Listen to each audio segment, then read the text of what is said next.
Être entrepreneur, c'est savoir être. Quand tu es entrepreneur, tu dois savoir être. Être entrepreneur, c'est savoir partager. Un entrepreneur partage ses connaissances, il partage son potentiel, il dévoile son potentiel au monde pour créer la différence. Un entrepreneur, c'est savoir oser. Tu veux entreprendre, tu vas devoir oser pour pouvoir réussir. Être entrepreneur, c'est savoir s'entourer, oui, parce que l'environnement est capital dans la réussite d'un entrepreneur ou pour son parcours entrepreneurial. Lorsqu'on parle d'entrepreneuriat, on va parler de start-up. Oui, une start-up, c'est une entité économique qui recherche un business model.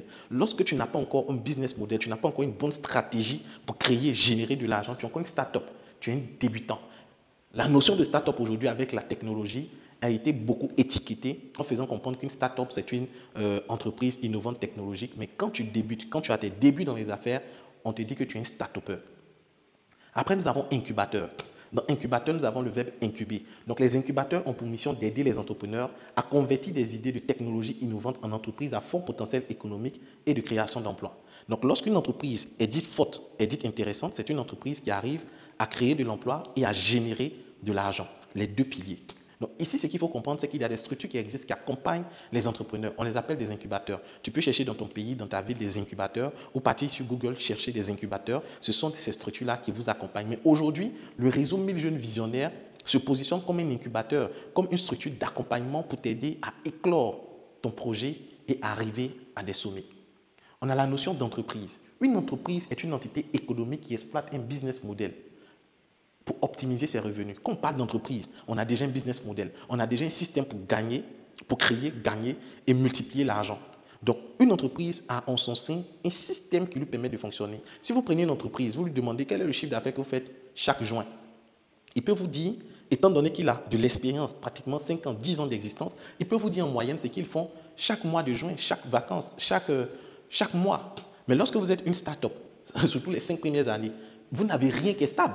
Vous pouvez démarrer, ce mois, vous faites du chiffre, le mois prochain, vous ne faites pas du chiffre. Donc, parce que vous n'avez pas encore un système qui garantit une certaine rentabilité. Donc là, vous êtes une start-up. Quand on est une entreprise, on a ce schéma-là qui est le business model qui nous permet de savoir régulièrement ce qu'on peut faire en termes de hausse ou de descente en termes de rentabilité.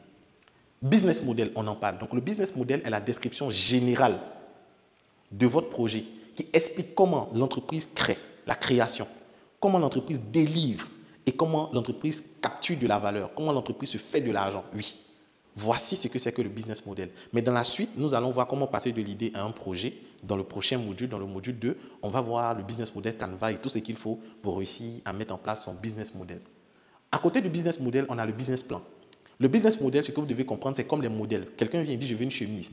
La chemise que j'ai portée, c'est un modèle de chemise. Il existe plusieurs modèles de chemise. Quelqu'un qui dit, je veux me lancer dans la nourriture. Dans la nourriture, il y a plusieurs manières de vendre et de gagner de l'argent dans la nourriture. Est-ce que tu veux faire des plats chinois? Est-ce que tu veux faire des plats africains? Est-ce que tu veux faire des plats congolais, des plats camerounais, des plats afghans? Ça, c'est le business model. À côté du business model, le business plan.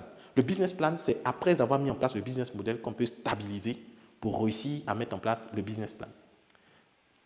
Donc rapidement, on clôture avec les dernières notions. On a la notion de segment client.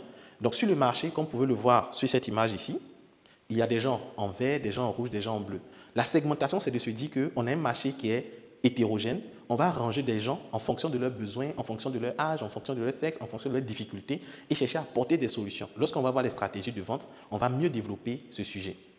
Étude de marché. L'étude de marché, c'est une phase qui consiste à faire quoi? À explorer le marché, à analyser, à mesurer, à comprendre le fonctionnement réel des acteurs des marchés.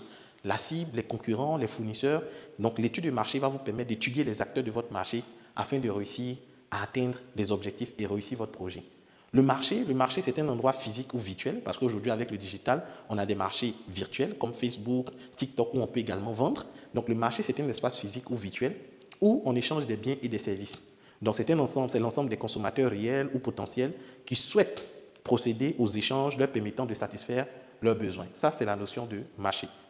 Pitch de projet. En entrepreneuriat, vous allez entendre parler de pitch de projet. Quand on parle de pitch de projet, il s'agit ici d'un moment qu'on vous accorde pour pouvoir présenter votre projet. Très souvent, c'est très court et en ce laps de temps, tu dois pouvoir présenter ton projet. On le verra dans le module à oratoire et pitch de projet. Après, nous avons la notion de zone de confort. Lorsqu'on parle de zone de confort, c'est la zone dans laquelle vous vous sentez à l'aise.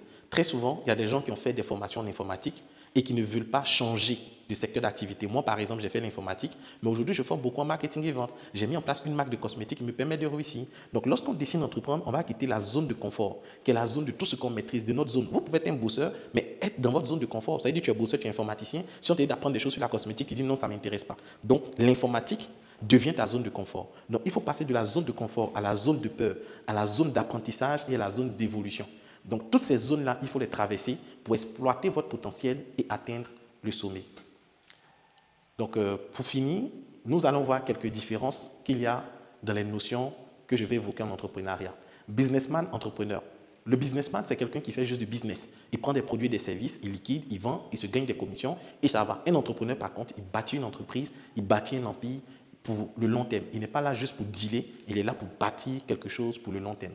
Start-up entreprise. Une start-up, c'est lorsque tu débutes. Tu as moins de 5 ans, moins de 10 ans, tu n'as pas un bon système de fonctionnement, tu ne peux pas donner des statistiques clés chiffrées par rapport à ton business, contrairement à une entreprise qui est légalement constituée, qui est reconnue, qui paye ses impôts et qui peut vraiment te donner des statistiques et des prévisions fiables par rapport à son business. Intrapreneur, entrepreneur. L'intrapreneur, c'est quelqu'un qui travaille et qui entreprend, soit dans l'entreprise où il est ou en dehors de l'entreprise. L'intrapreneur, c'est un travailleur déjà qui décide d'entreprendre. L'entrepreneur, lui, il est à plein temps dans son business. Travailleur autonome versus entrepreneur. Le travailleur autonome, c'est quelqu'un qui travaille à son propre compte. On va le développer dans le prochain module. Il travaille à son propre compte, mais le jour où il n'est pas là, le business meurt. Contrairement à un entrepreneur qui a un système. Plusieurs personnes sont travailleurs autonomes et non entrepreneurs et nous allons le développer dans le module.